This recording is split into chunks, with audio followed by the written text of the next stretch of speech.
He was one of those colleagues. We've all had them. If you flipped a corporate drone in the dictionary, you might just find his picture. He was inches away from retirement, but the light had gone out from his eyes long before his impending freedom put him on autopilot. If you asked him a question, it took him hours or even days to respond. He had no discernible enthusiasm to advance any cause more profound than a long lunch break. He was the definition of a clock puncher, a corporate lemming. And most horrific of all, for me, he'd become the poster child for walking that long corporate road towards professional apathy. After all, he wasn't the only colleague I had known whose light had been dimmed to the point of being extinguished.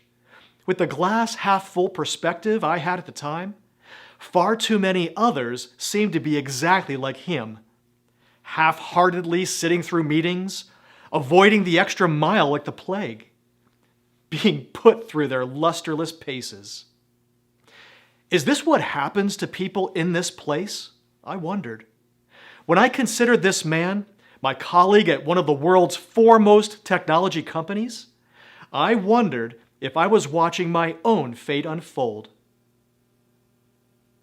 It enraged me. It scared me. That's not who I am at all, I thought. I had always believed that work was a privilege, not a right. I took the idea of making a contribution seriously. But could I become my own version of this man? I'd floated into this blue-chip corporation on a cloud of newly minted achievements and outsized ambitions in the 1990s. I had relocated from a suburb of Philadelphia to Colorado, thrilled to start working as a procurement coordinator for a Fortune 100 company. I was firmly committed to changing the world, nothing more, nothing less. I had the brains, the training, and the determination to do gigantic things. I just knew those gigantic things would be accomplished under the auspices of my iconic new company. After all, it was an organization that, for decades, had been producing the marvels of a nation, all fired up to push technology forward. Its story was a beautiful one. The classic tech myth of a few visionaries in a garage who managed to create a world-changing brand. The legacy of this company was sobering, inspiring, and just the right size for developing my own personal legacy within it. In Pennsylvania, I had a reputation for being an over-the-top achiever. If there were a high school yearbook category for most likely to go beyond, I would have received top billing. I was the guy who didn't just believe in the inspirational calendars, I lived them. Guns blazing.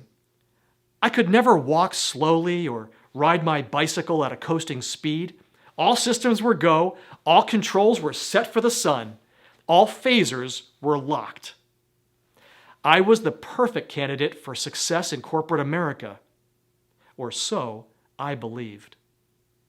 In many ways, this company proved to be every bit the inspiring entity its story of origin suggests. Never a tech guy, I nevertheless learned everything I could about circuits. I observed my engineering colleagues fitting millions of capacitors and resistors and transistors onto microchips, calling it black magic with utmost admiration. In addition to the drones who disturbed me, I met brilliant, committed people. My supervisor, who taught me everything about procurement and supply chain management, became a dear friend, in addition to a professional mentor. And there were plenty others like her. I received an education like none other. It was one thing to study business administration in a university. It was another thing entirely to see, from the inside out, how a company that sold hundreds of millions of dollars of product each year, how it operated. I could see for the first time how excellence could be managed throughout an enormous organization, from employees to managers to suppliers and executives. Plus, my systematic, logical mind thrived on the company's management processes. I learned about quality management systems and lean production techniques. My brain swarmed with ideas for reducing the time it took to produce widgets. I learned to hunt out waste and dispatch it like a corporate knight. But in the late 90s, the winds of change were picking up speed, particularly in my sector. Despite my company's sterling history and penchant for managerial excellence, it was operating before a backdrop of increasing volatility.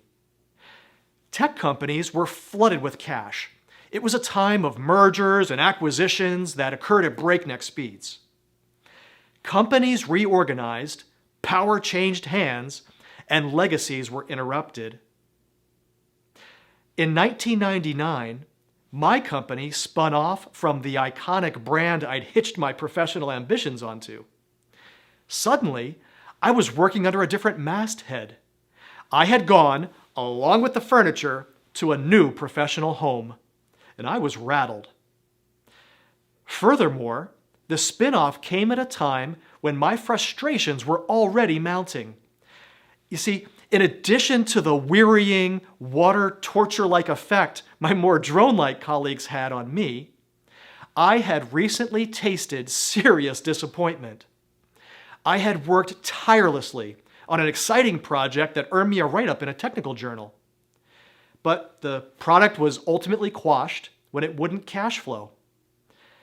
The go-getter I was, and still am if I'm honest, was being forced to swallow more bitter pills than I had the stomach for. I had to accept the truth.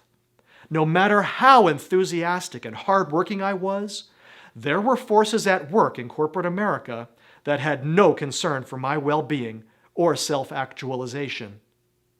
The plan I had for my life was just not in alignment with that of those who actually held the purse strings.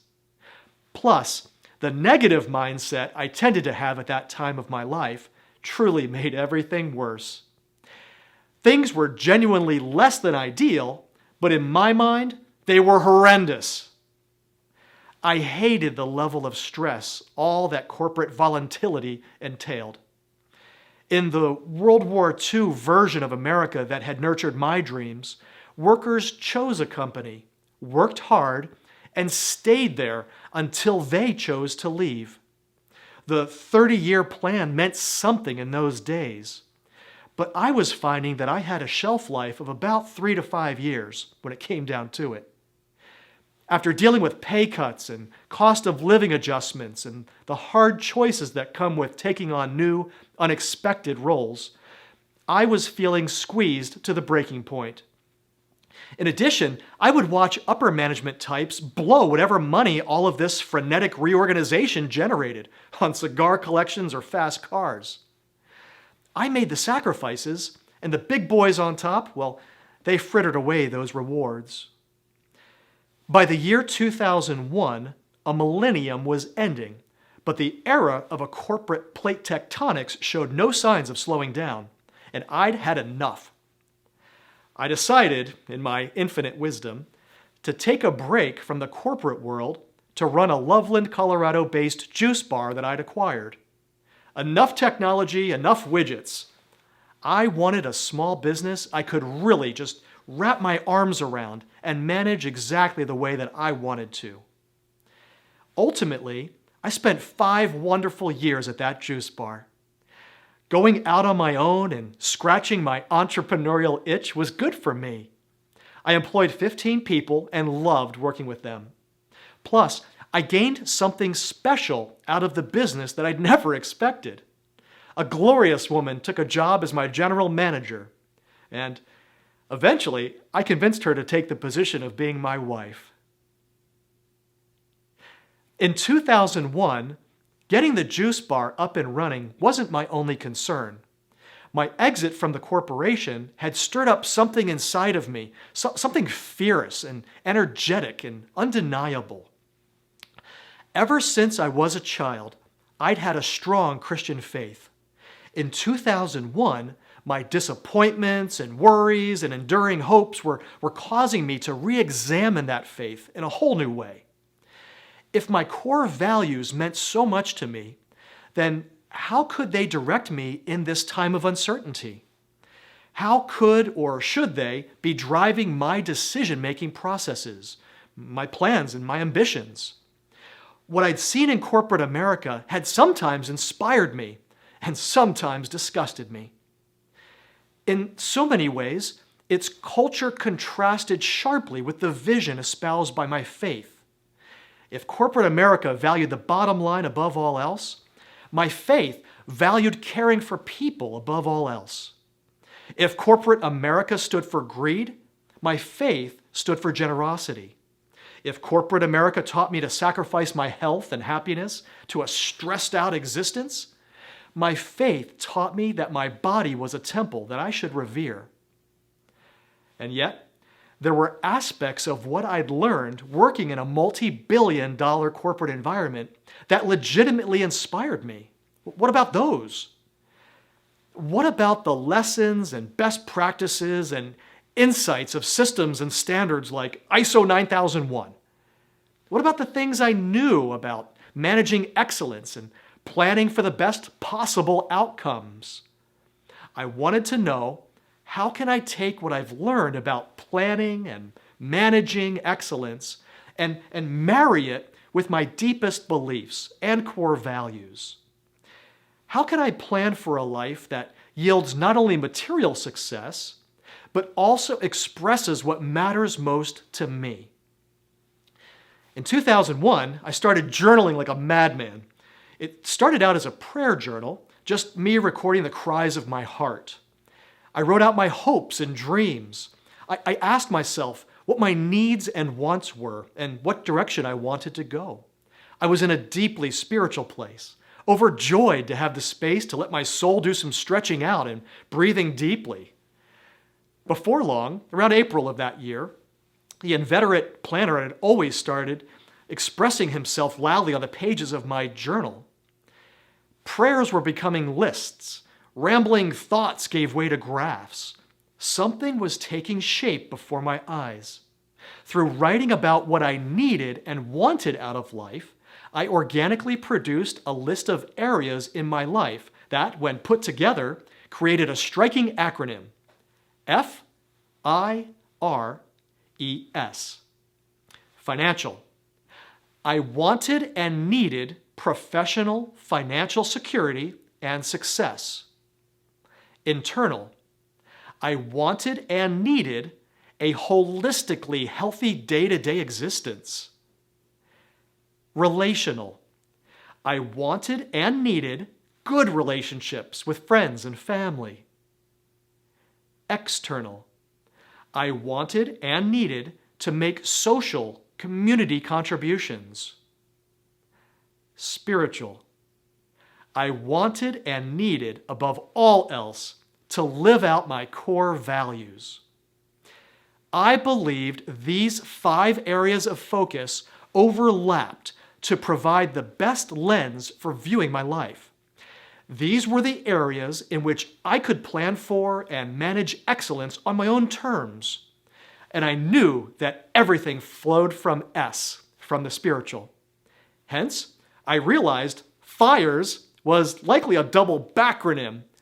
I knew that to plan and execute the life I wanted and needed, I had to start by defining my spiritual purpose, my deepest beliefs, and my core values. And I saw that anybody else who used a process like this one that I was creating needed to start with spirit. They needed to start with their deepest beliefs and core values, regardless of what faith or tradition that they were coming from. Corporate America taught me that money comes first, but I was starting to see that I could invert that logic while still leveraging the lessons my time in a Fortune 100 environment had taught me. I could combine planning with passion, systems with soul, and strategy with spirit. There was more to life than maximizing shareholder wealth.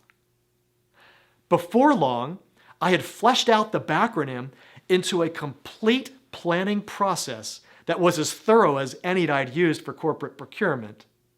I had created F.I.R.E.S, a personal strategic planning system that puts spirit where it belongs, at the starting point. And here, at the starting point of this video series and my book, it's my pleasure to share this system with you.